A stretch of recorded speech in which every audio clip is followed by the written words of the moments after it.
Sveikos, su jumis Raimonda iš atrassave.lt.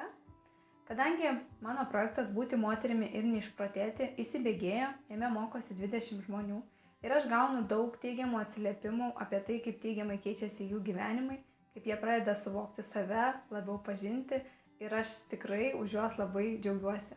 Todėl noriu pakviesti jus į naują mokymų ciklą, kuris prasidės jau kitą mėnesį.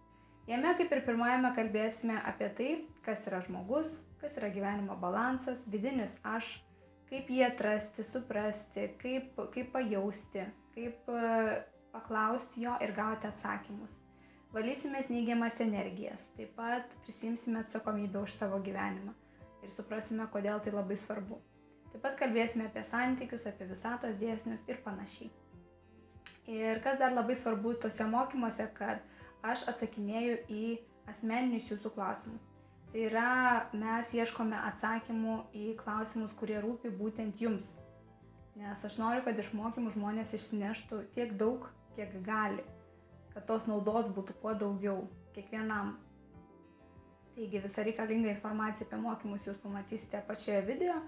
Ir noriu pasakyti tai, kad jeigu jūs ieškote naujausių žinių, norite dvasiškai augti, norite geriau suprasti save ir kitus, taip pat suprasti situacijas ir įvykius, kurie vyksta aplink jūs ir suprasti, kaip jūs įtakojate tos įvykius, kaip galite įtakoti, kaip galite išlikti ramiomis ir nesvarbu, kas vyksta aplink jūs.